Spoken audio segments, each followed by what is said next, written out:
Hey everybody, Ryan here at etrailer. Today on our 2020 Ford Transit Connect, we're going to be showing you how to install the Tekonsha T-One vehicle wiring harness. But before we do that, why don't we check it out and make sure that this is going to work for you.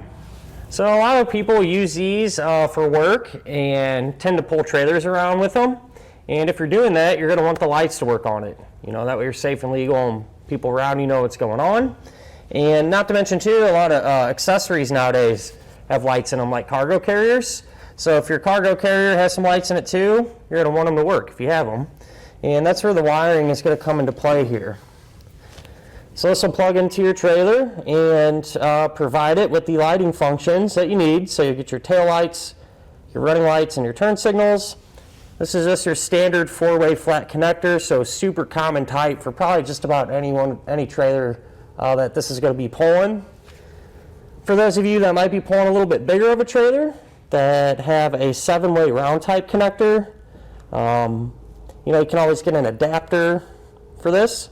And for those of you that are pulling a trailer that has electric brakes and want to use a brake controller, this is going to be one piece to that puzzle that you're going to need. So if you're wanting to pull a trailer that has those brakes and want a brake controller, you're going to need this kit.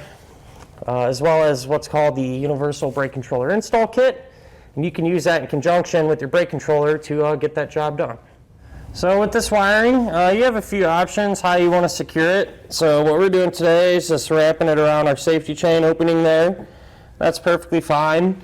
If you'd rather it more or less be permanently mounted to your hitch, you can get what's called the no drill bracket and a 4-way flat bracket, and that'll kind of hold it up here and permanently mount it. Either way, I mean, on a vehicle like this, I think this is fine, but to each your own, so you have a couple of choices there. So compared to some of the other kits available, like the Kurt one, for example, they're all going to be about the same. I personally like how the Tekonsha feels and have really good luck with them, but that holds true for the other Kurt wiring as well. Really haven't run into any issues with either of them, so, you know, really can't go wrong with either one. But at the end of the day, wiring kit's going to power up your trailer and get those lights working. As far as the installation goes, really not too bad, but it is time consuming. So you're going to have to run a power wire from the back all the way up to the front, and that kind of takes some time, and obviously you got to get under the vehicle. But you know, if you get that done, everything else will go together pretty smooth. So why don't we go ahead and kind of jump right into that now. To begin our installation, we're going to be working here at the back of our vehicle, and you're going to open up your doors. And on each side, we're going to have a panel here that we need to remove. So with these, you can just kind of grab them and pop them out. We'll set it off to the side, and I'll do the same thing over on the other side. So now we can get our factory taillight wiring disconnected. So here's a connector. It's actually mounted up a little bit higher where you can't really see it, but you can feel it pretty easy. And so I just kind of pulled it down to make it easier to work with. But we're going to disconnect it. So you push down on that center tab and you can pull the two apart. So here's the tab. And now with it disconnected, we can take our new wiring harness, and we're going to take the end that has yellow, brown, and white wire. One end is going to plug into one of our factory sides, and you can't mess this up, they only go in one way, so the other end is going to get plugged in just like that. Now what we can do is take our white wire with the pre-attached ring terminal, and this is going to need to get grounded to the body of our vehicle. Turns out we actually have a factory ground right here, so we'll just utilize that. We're going to remove that bolt using an 8mm socket.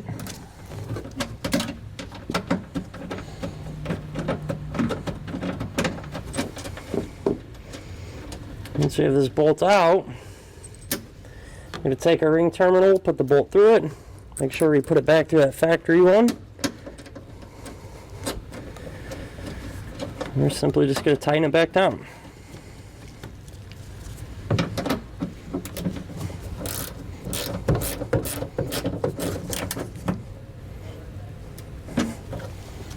So at this point, we can remove our plastic threshold here, which is this piece. These should just kind of pop up, so I'll grab it and work it up. If it's kind of fighting you, you can always use a trim tool like this to kind of help pry up under it, but in our case it's coming off pretty easy, so we'll just lift this up and set it off to the side for now. So now we can take our red and green wire, get this routed over to the passenger side, so kind of pull this out and run the wire under there, that way when we get it back together it don't get trapped. And I just have everything loosely in place now, so we'll secure it up later on. But I just lifted up our mat and our wire runs all the way across, up through there, over here to the passenger side. And over here I got it plugged in, just like we did over on the driver's side. Now what we can do, if you look at your converter box, you're going to have a single black wire coming off of it, and it's already pre-stripped. This is going to go to our power wire, which is this here. So I took the big bundle of power wire that we got, and just ran it up through there. And we're going to strip back the insulation, about like that. Then you're going to take the butt connector, slide that over, and crimp it down. Then the other end, I'm going to take that wire, put that in, and crimp it down as well. Now what we need to do is get our power wire and our four-way connector wire down to the outside of the vehicle. Turns out there's a factory grommet right here. And so I'm just going to grab a screwdriver and pop this out.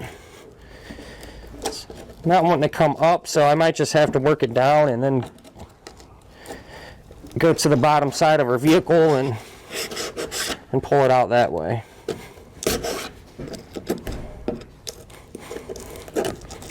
Feels like there's some glue or something on it around it, so that's what I'm working out. So yeah, I think it might just be easiest to just keep kind of cutting that glue out around it and then push it down as opposed to pushing it up. So with that grommet removed, now we can take our four-way flat connector, push that through, drop it all the way down, and then we're also going to take the other end of our power wire here, if I can find it, take this end and feed it all the way down as well.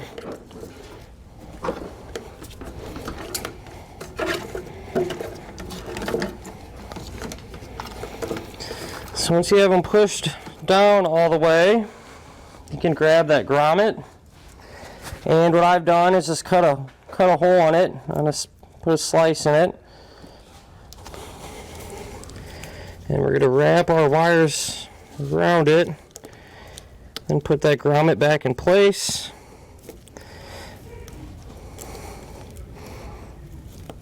Just like that. So what I went ahead and done was just kind of clean our wiring up. I did put some RTV silicone over our grommet just to keep everything sealed. So with that done, what I did next, we can now take our box here and secure it. So it turns out right underneath here it's really tight, and so literally we can just take this, kind of push it under there. And like I said, it's a really tight fit. It's not going to go anywhere. We ain't got nothing to worry about. So we'll just go roll with it like that. And now that we have all this stuff done in this area, we can go underneath of our vehicle and start working down there. So now underneath of our vehicle, here's where our wiring comes out through our grommet. And I got everything routed. Our four-way flat wire, I simply just started pulling it out. I put some wire loom over it just because it's somewhat close to the exhaust. Probably be all right without it, but better safe than sorry. But with that said, I just ran it along through here, used a zip tie to secure it to where I have it dropping out next to our hitch, and I just used the dust cover to wrap it around the safety chain opening. With this one done, we can route our power wire now. As far as our power wire goes, This is going to go towards the front. And do your best to avoid any hot or moving parts. It's kind of tricky on this vehicle, but just do your best to do that. Ran up through here using some zip ties along the way to keep it secure. It's going to drop down right here and kind of follow this cable. So it runs all the way through. And then if you start to take some of this heat shield off, so every now and again there's a 10 millimeter nut, you kind of just pull this down, and I actually pushed our wire inside of the frame rail. And so I was able to route it completely through the frame, all the way to the front. So you kind of get a glimpse there where it comes out. And then I ran it straight up into our engine compartment. Now the way I got it up there is I used a pull wire, so I popped the hood, and you can take like a piece of tubing or a coat hanger or something like that, drop it down from the top, and then it'll be hanging here at the bottom. You can tape your wire to it and go back up top and pull it up into place where you need it to go. So now here inside of the engine compartment, here's where our wire comes up. And I took the included fuse holder and put that on our power wire. So I just strip back the insulation and use the butt connector to crimp the two together, just like we did the other one in the back of the vehicle. The other side, you're just going to crimp on a ring terminal. From here, make sure your fuse is not installed in it. And what we're going to do is actually modify our ring terminal a little bit. So I'm going to cut a opening in it, because the stud that this is going to go around is pretty small, and I like to kind of pull the two together a little bit more, something like that. I'm going to cut that opening out again.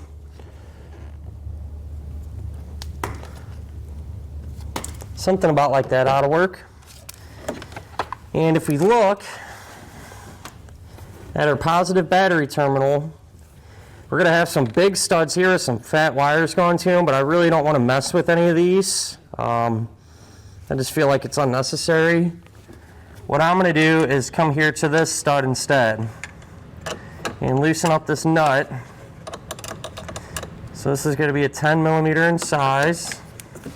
We're going to loosen that all the way up, and the nut's going to stop. It's not going to come off the stud, and that's how it's designed. You don't want to force it off. So just turn it till it stops. And this is why we cut that slit in the ring terminal there, and that's so we can actually slide that underneath the head of the nut there. So with that in place, we'll simply tighten our nut back down. And this is going to supply our trailer wiring with power. So when you're tightening this, I like to kind of hold that steady just so it doesn't start spinning around all over the place on you. But once we have this tight, then what we can do is grab our fuse, come here to our fuse holder, put the fuse in the holder,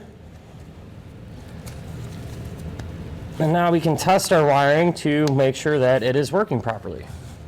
To test our wiring, I'm just using this small plug-in tester. I like using these as opposed to your trailer, because if your trailer has any issues, it could kind of mislead us. So this small tester will avoid any of those potential problems. But with that said, we'll try our left turn signal, our right turn signal,